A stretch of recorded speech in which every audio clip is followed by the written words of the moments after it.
Hey kids, it's Jurassic James.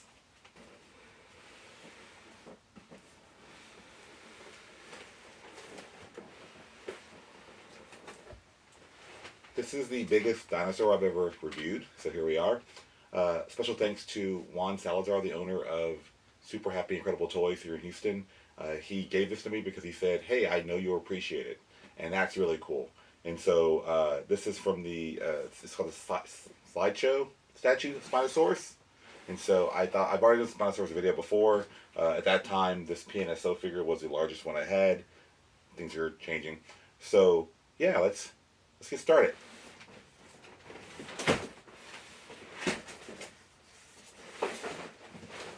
Okay.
Just when you think your studio was big enough.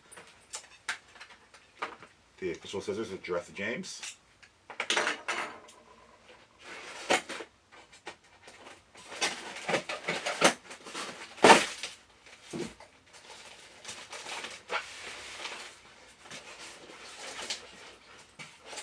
You know it's all about that base, Spinosaurus. Let's see.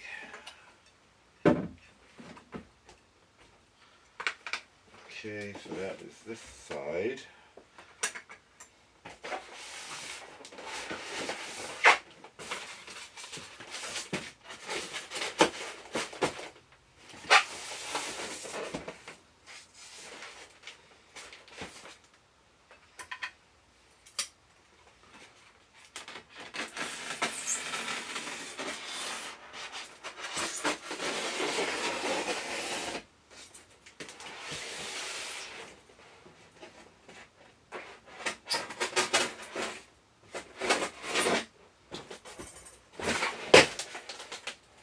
Okay.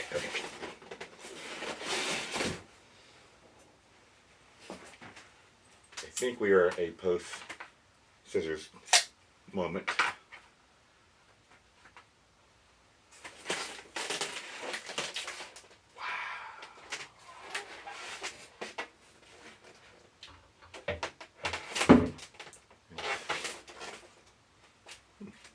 Okay.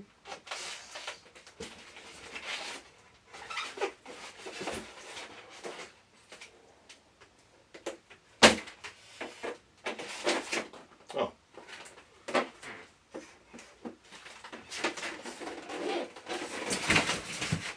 I like how awkward that was. Anyway, so let's see.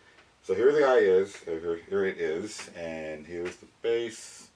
Ah, there we go. So the foot has a metal spike in it, and well, that spike's not pointy.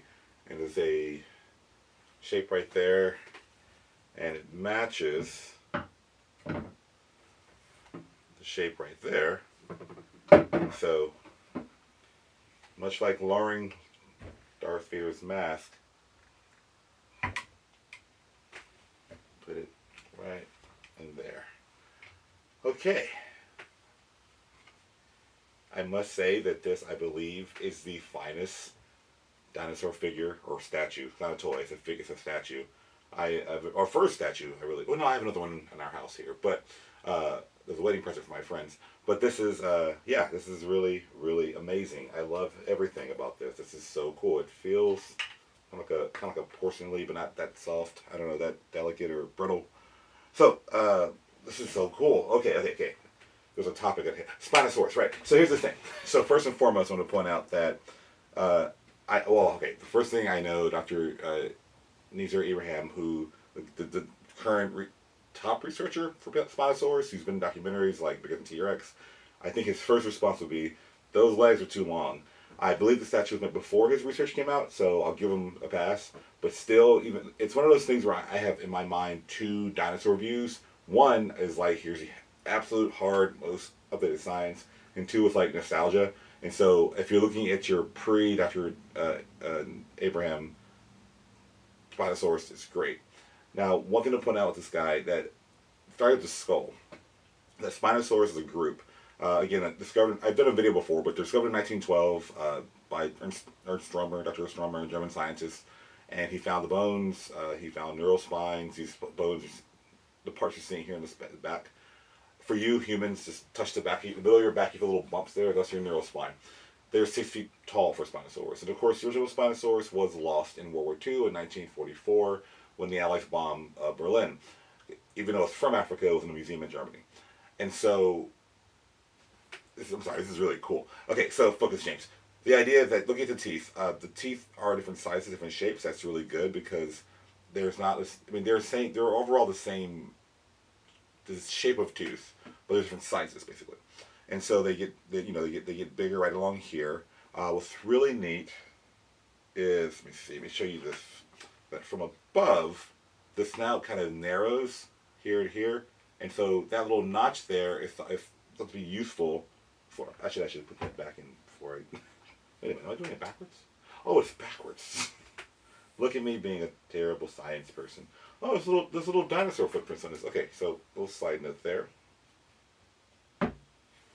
If you look at this, there are other dinosaur tracks, three-toed tracks there. There were clearly theropods, some kind of predatory dinosaur.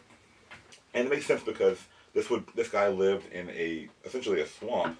Or actually, think of it this way: North Africa today, you think, oh, desert. You think, they filmed part of Star Wars there, right?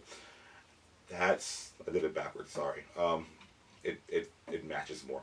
So the point is, there. So today in North Africa, you think on the eastern side of the Nile, running north to south, or from south to north. There was during the Lake Cretaceous, early Lake Cretaceous, about 95 million years ago, there was a river from like Morocco to Egypt. Now it was going laterally across, and imagine North Africa more like Florida today. The idea that there's essentially mangrove-like plants. There's a lot of big fish. It's a swampy area. It's like right at sea level, and that's where Spinosaurus live. So having this being a muddy base makes perfect sense to me. So back on the snout is that we have found Spinosaurus teeth in the bones of vertebra of fish. So we know they're eating the fish. The science of histology, when you're taking the bone and you're scanning it, you can actually tell what the animal's diet was. So we do know Spinosaurus as a family, this group, ate fish. Not only fish, but they ate a lot of fish, right? And so having this little notch here, these jaws, the idea is that if you're a really big animal and you're moving around in the water, fish are hard to catch. And so maybe you can't grab them as much, but you can move your head and snap really fast. A lot of predators who catch fish, who are often other fish, will sit in the water with their mouth open, and the fish kind of swims by and they grab it, right? That's one of their ideas. Now, in recent research, Spinosaurus was, terrestrial predator. Dr. Nizar comes along and goes, no, it's more aquatic. And then now there are people going back against him saying, well, maybe it's more, it's more on land and all that. So it's back and forth, a lot going on. But I'm going to focus today on this guy's body and form. I will point out that Stromer found actually part of the lower jaw. And so this little crest right here, we know from not only this guy, but some of his relatives have some kind of a crest structure there, most likely for display. Display for their own species, interspecies behavior. So it's kind of like how if humans put on makeup, like a dog doesn't really care, but other humans will care, kind of thing. They'll notice that difference. Same thing you're seeing here. One thing to point out is the overall scaly look or skin to it. To my knowledge, there are no Spinosaurus skin impressions or skin fossil remains, but given the animal living in this area, it would be less likely, although there are feathered birds in the water, not water birds, but most likely out of the theropods, the Spinosaurus are the most likely to have the least feathers or kind of covering, more likely scaly skin. The hands or forelimbs, what I really find the most interesting, other than the skull, of course, is that this guy's hands, it has, so if you are a techneuron, if you are a theropod dinosaur, usually have three clawed hands, except for the Tyrannosaurs have two, you know. But they're three claws, and they don't have a thumb like ours. It's not opposable, but the first toe is at a different angle, somewhat. And so, based on some studies of how the muscles attach in the hand, so having that bigger claw right there is something that Spinosaurus are known for. Their cousin Baryonyx down in England. I'll show you. Actually, I'll just grab them. So.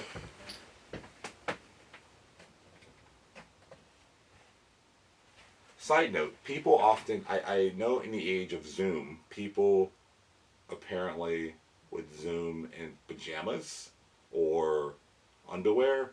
As you see, I am a professional. I wear my pants and my boots. Everything, it's not just from here up. I'm wearing the entire outfit entirely every time. You are welcome. Even if I'm not going anywhere, I still put on the full outfit, do the video, and then take it off, right? So, in the Spinosaurus family, it's a big group. There's two branches.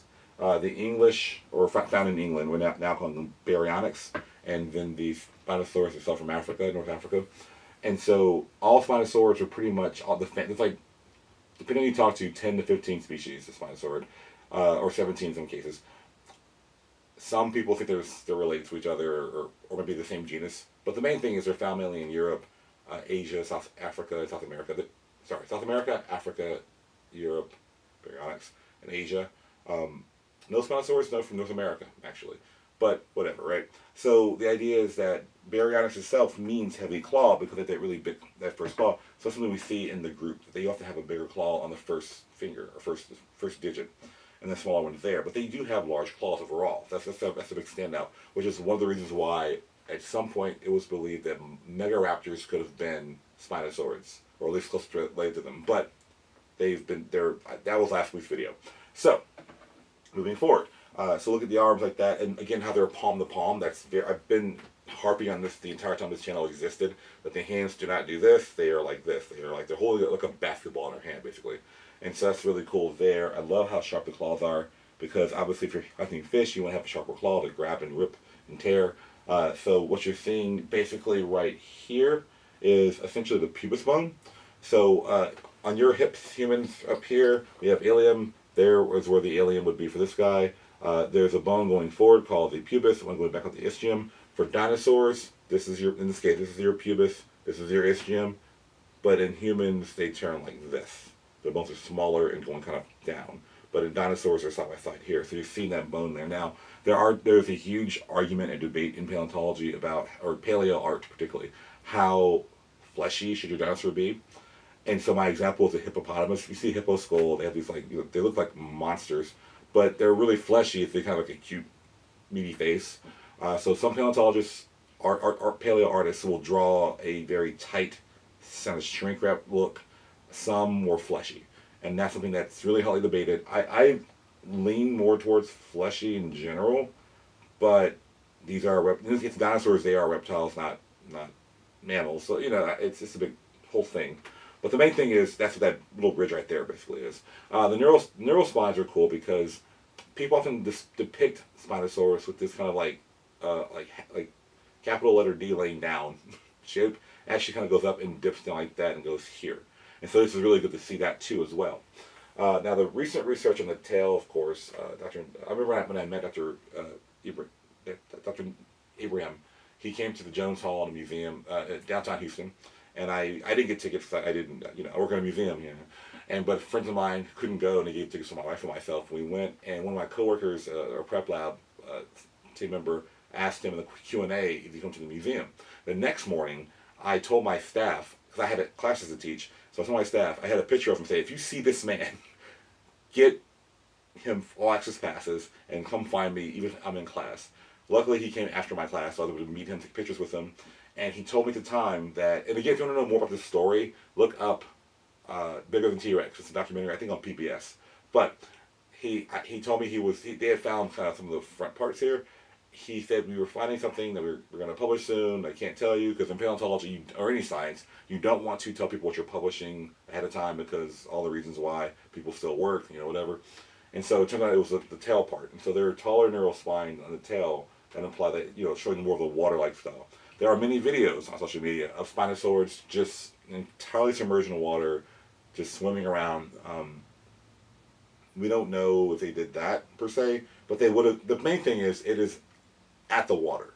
You know, Tyrannosaurus lives in North America, in Montana, South Dakota, Wyoming. Those areas are more like Louisiana today. So Tyrannosaurus rex was near water, but it was terrestrial. It didn't want to be in the water, right? Spinosaurus seems to be an animal, regardless of whatever side of the argument you're on, it's around the water more. It's at the water's front more, right?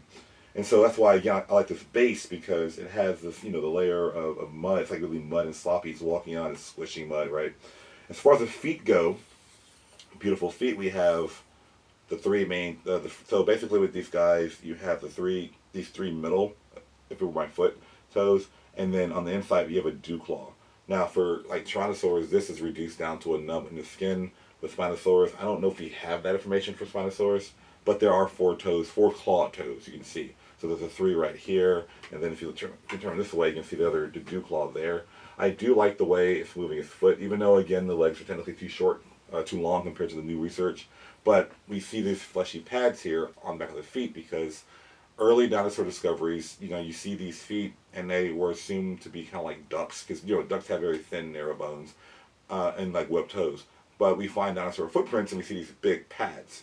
And so it's kind of like how an elephant has, like, it's like this technically, but there's a big pad behind its foot to kind of shock it. So in short, my argument is that the T-Rex having the boom, boom in Jurassic Park, that probably wouldn't happen because the pads in the feet, it would absorb the shock, the sound, right? And of course, you know, and so obviously, and also if you walked and you had tremors happening ahead of you, it's really hard to stalk prey if they can't hear you coming. And also, we see elephants today. These big animals with these padded feet will walk like 2 feet into a forest and just disappear. They are very light. I mean, they're very soundless in some ways. So that's really cool too. That they have the fresh fishy pads here. And again, I like the way the claws themselves have like this kind of the underside is kind of flat, where the other side's more kind of like it's like the claw is like it's shiny and glossy here, and it's like this kind of like a real claw, right? And finally, like I said, the tail is really neat too. Do note with Spinosaurus as a group, they are not a very well preserved group. There are many early Coelurosaurs, small feathered dinosaurs in China, that fall into a lake. They get preserved. The volcano erupts, volcanic ash covers them up, and you see the whole animal like doing this in the rock, right? Spinosaurs were big animals usually, right? I think the smallest adults found were more than 15, 20 feet, right? Spinosaurus itself being maybe up past 40. And so you don't find the whole animal. And so the idea is that they're looking at the whole family tree of what we have and comparing the few bones that are similar and saying, well, here's what the animal looked like. So again, this is a really cool model. Like I said, I really love it, and I thank you, Juan Salazar. I will put, this is not a paid or advertised thing. He just gave this to me personally because he knew I'd appreciate it. I will, of course, use it in my classroom teaching. I will, of course, let you know in my comment below, like, hey, here's this shop, you know. He has dinosaurs there, like G.I. Joes, like vintage G.I. Joes and stuff. But I just wanted, this is really cool. And I saw the toy, and I was like, this is so cool. I said, oh, I can do a video about this, because I literally do that for fun.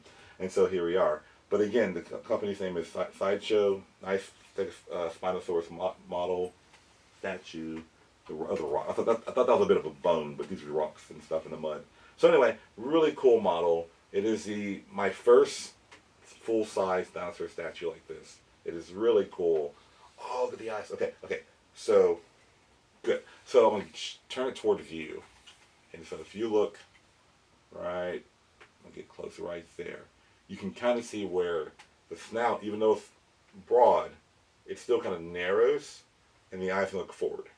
And so one of the things we see in predators is that their eyes are facing forward, which is ironic because humans, we are physically herbivores. Like we have the guts of herbivores, or we're omnivores now, of course, but our whining large gut implies herbivore. But our eyes face forward. Eyes facing forward is a very common trait in predators, something we see because they have what we call stereoscopic vision. So an example of this is if you were to put your hand, like you're praying, between your eyes and kind of bulge it, you can't really see, and you're talking to the mic right there, you can't really see right in front of you if your eyes look like this. But if you tuck it down like this, all of a sudden you see better, right? And so herbivores like horses and cows, their eyes are facing sideways, and like Triceratops and Stegosaurus, because they're looking for predators or kind of scanning that area, right? Whereas carnivores, we look forward because we essentially look out of one eye just to see, and the other eye helps judge distance. And the idea behind that is, I always tell people, if you take your hand, this is something my professor, Dr. M. Baird at U of HD, University of Houston downtown, was teaching in zoology class. Like, you take your finger like that, you close one eye, and if you kind of reach around like this, you're going to miss. Now, usually kids will go like, they're going to go, oh, I did it. You're not trying it, you're just going to go around and go, can I see it? No, you're missing. No, you're missing. So this guy's eyes being faced forward means, again, it's grabbing and biting things that way. So it's a really cool look for that too. So, I critique these models and figures for fun, but I do know it's very difficult it's one thing to draw a two-dimensional critter, but to make one and show all the features. Oh, that was the other thing. Spinosaurus. The nostrils are way up here. They're not down here. I want to say all dinosaurs, but Spinosaurus have nostrils right here. Even if the sauropods have holes, and the NARS holes up here, their skin covers it down there, as shown by Dr. Larry Whitmer. Whitmer Labs, his research. But Spinosaurus would have most likely had higher nostrils because they're putting their nose in the water looking for fish and keeping their nose above the water. And so that's a really cool thing to point out too. I didn't notice that earlier, so that's really cool. Now, the number of all these spikes and bits here, we don't have any proof of that. Again, large scales. One of the things that keep me up at night are meteorites, but also because falling rocks kill things. But also because there's certain parts of paleontology that, one, we will never know these animals' lifestyles because there's certain things we just can't see fossilized. But two, it kind of annoys me that I have information, but the kids watching will probably get new information in 30, 40 years when I'm really old, and they'll be like, oh, look at this new cool thing we can understand now. So maybe if we find a really well preserved Spinosaurus in shale mud, maybe you'll see some kind of pattern like this, but we don't know that. But again, these scales make sense given where and when it lived. I could talk for another 2 hours, but I won't because you deserve better than that. You deserve to go out and enjoy your day. But I want to thank again Juan Salazar for this model. This is so cool, and I'm going to take it to, I don't know, might take it home, might keep it. I don't know. It's just so beautiful right now. I want to think about it because it's such a beautiful, delicate model, and I don't want anything to happen to it because it's the finest dinosaur model I have. Anyway, I'll see you next week. We're going back to normal toys again, and I have things like Carnotaurus, Ornithochirus, different species I need to go over. Herrerasaurus that are like down there. I need to open up pretty soon. Thank you very much. Thank you for tuning in. I'll see you guys next week.